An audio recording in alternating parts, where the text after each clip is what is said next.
আসসালামু আলাইকুম, welcome to KS academy. Hello বন্ধুরা, আশা করি সবাই ভালো আছেন। আমি আলহামদুলিল্লাহ ভালো আছি।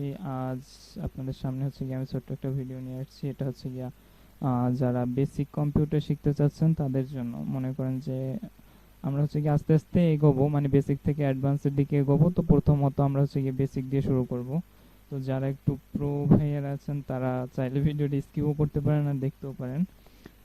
তো চলুন কথা না বাড়ি শুরু করি। প্রথমত আমাদের যে বিষয়টা সেটা হচ্ছে গিয়া কম্পিউটার বলতে আসলে কি বোঝায়।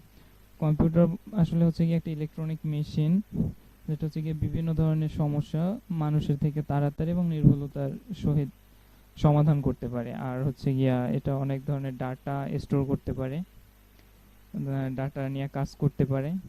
এই আর কম্পিউটারে যেটা নাই তা হচ্ছে no feelings no IQ. Computer হচ্ছে গিয়ে পুরো প্রোগ্রাম বেস, প্রোগ্রাম ছাড়া হচ্ছে গিয়ে কম্পিউটার কোনোভাবেই কাজ করতে পারে না, বা মানুষের নির্দেশনা ছাড়া কম্পিউটার কোনো ধরনের কাজ করে না। আর হচ্ছে গিয়ে আপনি যদি 100% নির্ভুল ইনস্ট্রাকশন দেন তাহলে হচ্ছে গিয়ে কম্পিউটার 100% নির্ভুল কাজ করবে। তো প্রথমত হচ্ছে এই হচ্ছে কম্পিউটার ডেফিনেশন। আর যদি একটু ইংলিশে বলি তাহলে হচ্ছে গিয়ে computer is electronic machine that can solve different problem, process data, store and receive data, and perform calculation faster and efficiently than human. হচ্ছে ডেফিনেশন অফ কম্পিউটার। তো চলুন এবার হচ্ছে গিয়ে আমরা কম্পিউটারের সাথে একটু পরিচিত হয়ে নিই। তো কম্পিউটার কম্পিউটার বলতে আসলে বিভিন্ন ধরনের কম্পিউটার বোঝায়।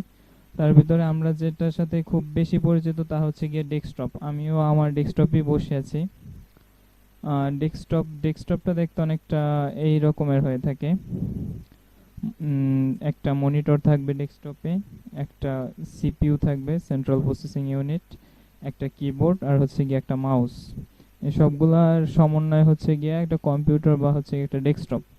এছাড়াও আরো অনেক ধরনের কম্পিউটার আছে। আমরা যে মনে করেন যে টাচ ফোন ইউজ করি, ওটা এক ধরনের কম্পিউটার।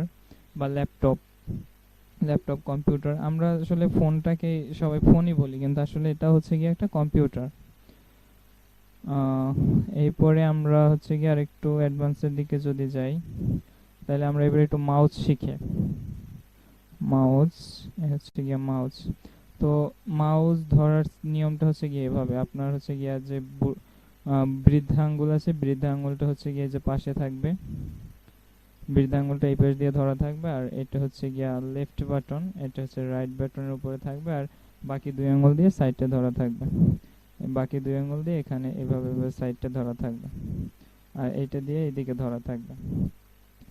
এই হচ্ছে গিয়ে আমাদের কম্পিউটার ধরার নিয়ম। এবার আসি কম্পিউটার বাটন নিয়ে। কোন বাটনের কি নাম এটা একটু বলি।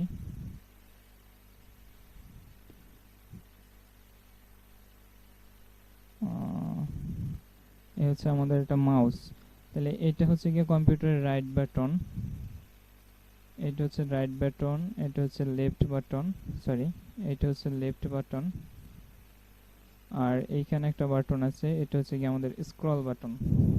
তাহলে একটা হচ্ছে রাইট বাটন, একটা লেফট বাটন আর একটা স্ক্রল বাটন। আর আমরা এইখানে একটা বাটন দেখতে পাচ্ছি, এই যে এটা হচ্ছে গিয়ে ডাবল ক্লিক বলে। তো এটা অনেক সময় অনেক মাউসে এখানে থাকে, আবার অনেক মাউসে এখানে, মানে এই যে পাশে সাইড দিয়ে এখানেও দেখা যায়। এই হচ্ছে গিয়া। এবার একটু মাউসের কাজগুলো নিয়ে বলি। তো আমরা সচরাচর লেফট বাটনটা হচ্ছে গিয়া ফাংশন কোনো ফাংশন ওপেন করার ক্ষেত্রে বা নতুন কোনো জিনিস ওপেন করার ক্ষেত্রে হচ্ছে গিয়ে লেফট বাটন ইউজ করি।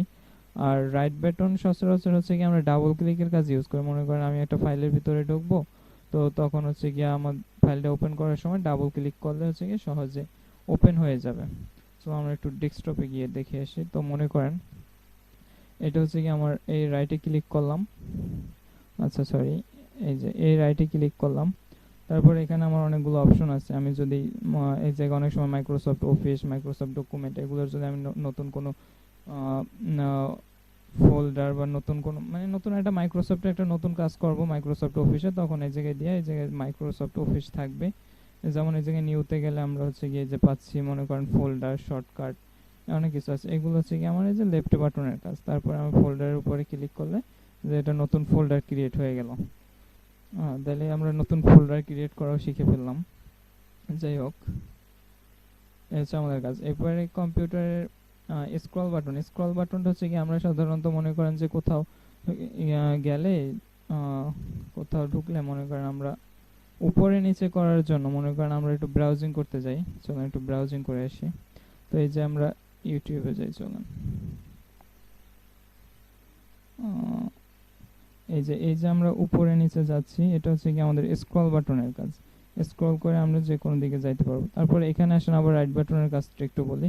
এটা রাইটে ক্লিক করলে দেখেন আমরা এই দিকে দিয়ে ফাংশনগুলো পাচ্ছি, copy image, save image, etcetera etcetera. আর যদি আমরা এটা প্লে করতে যাই তাহলে হচ্ছে গিয়ে যে ক্লিক করলে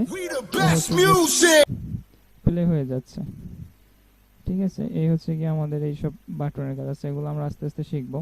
তো আপাতত শুধু আমরা জেনে রাখলাম হচ্ছে গিয়া রাইট বাটন, লেফট বাটন, আর হচ্ছে গিয়া right button, left button, scroll button, এগুলো মনে রাখতে হবে।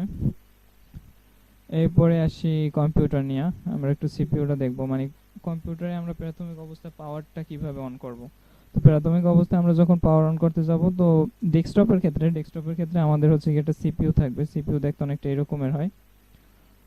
সিপিইউতে প্রধানত দুইটা বাটন থাকে, একটা হচ্ছে গিয়ে পাওয়ার বাটন, এখানে পাওয়ার বাটনটা মেবি এখানে আছে পাওয়ার বাটন, আর এটা হচ্ছে গিয়ে রিস্টার্ট বাটন। দুইটা বাটন থাকে এটা হচ্ছে গিয়ে ডেস্কটপে সাধারণত দুইটা বাটন থাকে। ডেস্কটপ বলতে হচ্ছে গিয়ে ডেস্কটপের সিপিইউতে। তাহলে সিপিইউতে আমাদের বাটন থাকবে দুইটা, একটা হচ্ছে গিয়ে পাওয়ার বাটন আর একটা হচ্ছে গিয়ে রিস্টার্ট বাটন। এবারে আসি কোন বাটনের কি কাজ। তো আমরা হচ্ছে গিয়ে যখন একটা কম্পিউটার ওপেন করতে যাব তখন আমরা সবার আগে যেটা চেক করব সেটা হচ্ছে গিয়ে যে কম্পিউটারে ইলেকট্রিসিটি কানেকশনটা দেওয়া আছে কিনা। তো আমাদের প্রথম হচ্ছে গিয়ে ইলেকট্রিসিটিটা ঠিকভাবে কেবল দিয়ে কানেকশন দেওয়া আছে কিনা এটা চেক করে নিতে হবে। তারপরে আমরা করব হচ্ছে গিয়া এই যে পাওয়ার বাটনটা যখন ক্লিক করব বা প্রেস করব, এটাকে মূলত একটা টাচ সুইচ থাকে এখানে। তো আমরা যখন ওই জায়গায় প্রেস করব তো কম্পিউটার অন হবে। অন হওয়ার পর এইবারে আমরা হচ্ছে গিয়ে মনে করো অনেক কাজ করছি, কম্পিউটার ঠিকভাবে কাজ করছে না, অনেক সময় হ্যাং করে হালকা পাতলা অনেকক্ষণ কাজ করার পরে, যেগুলো একটু নর্মাল মানে নর্মাল ক্যাটাগরির কম্পিউটার। তো ওইগুলা হচ্ছে গিয়ে আমরা তখন মনে করেন কোনো কাজই করছে না, মাউস নড়ছে না, একেবারে হ্যাং হয়ে আছে। তো ওই সময় আমরা রিস্টার্ট বাটনটা ইউজ করব। রিস্টার্ট বাটনটা ইউজ করলে তখন আবার কম্পিউটারটা অটোমেটিক অফ হয়ে আবার অটোমেটিক অন হবে রিস্টার্ট বাটন প্রেস করে দিলে। পাওয়ার বাটন আমরা সচরাচর পাওয়ার অন করার ক্ষেত্রে, আর রিস্টার্ট বাটন হচ্ছে গিয়ে কম্পিউটার রিস্টার্ট করার ক্ষেত্রে ইউজ করি। আর সিপিইউর উপরে আরো কিছু জিনিস থাকে, যেমন মনে করেন যে এখানে একটা সুইচ আছে, এটা অনেক সময় একটা থাকে হার্ড ডিস্কের আর এটা থাকে হচ্ছে গিয়ে সিপিইউর। হার্ড ডিস্ক যখন কাজ করে তখন এই বাতিগুলো এই যে নিবু নিবু করে জ্বলে। এখানে দুইটা আছে ইউএসবি পোর্ট, এগুলো চাইলে আমরা কম্পিউটার কিবোর্ড বা মাউস কানেকশন করতে পারি, বাট এখানে করে না কেউ। আর এখানে একটা অডিও জ্যাক মানে হেডফোন লাগানোর জন্য, আর একটা হচ্ছে গিয়া মাইক্রোফোন লাগানোর জন্য দুইটা অপশন দেওয়া আছে। এই আর বাদ বাকি সিস্টেমগুলো হচ্ছে গিয়ে কম্পিউটারের পিছনে দেওয়া থাকে, আমি ওটা পরে দেখিয়ে দিব। আপাতত এইটুকুই। তো এই পরের ভিডিওতে আমরা যে জিনিসগুলো নিয়ে আলোচনা করব তাও একটু বলে দেই। পরে আমরা হচ্ছে গিয়া কিছু স্পেসিফিক জিনিস, যেমন মনে করেন যে ফোল্ডার ক্রিয়েট করা যদি আজকে শিখে ফেলছি, তারপরে আরো আদার্স যে জিনিসগুলো আছে, যেমন মনে করেন যে মনিটর। তারপর আচ্ছা, আমি আরেকটা ছোট জিনিস দেখাইতে ভুলে গেছি, তা হচ্ছে গিয়া ল্যাপটপের পাওয়ার বাটনটা আপনারা কোথায় পাবেন বা ল্যাপটপটা আপনারা কিভাবে ওপেন করবেন, এটা হচ্ছে গিয়ে আপনাদের প্রশ্ন থাকতেই পারে। তো ল্যাপটপের ক্ষেত্রে ল্যাপটপের পাওয়ার বাটনটা হচ্ছে গিয়ে ল্যাপটপের ডান কর্নারে থাকে, এইরকমের একটা ছোট্ট বাটন থাকবে। এই বাটনটা হচ্ছে গিয়ে ক্লিক করলে আপনার ল্যাপটপ অন হবে। এটা অনেক ধরনের হয়, মনে করেন যে এটা এইখানে আছে, অনেক সময় এই যে ডাইন সাইডেও থাকে, মনে করেন এই জায়গায়, অনেক সময় এখানেও থাকে, এখান দিয়ে পাশে, আর এটা এখানে আছে। যাই হোক, আর হচ্ছে গিয়া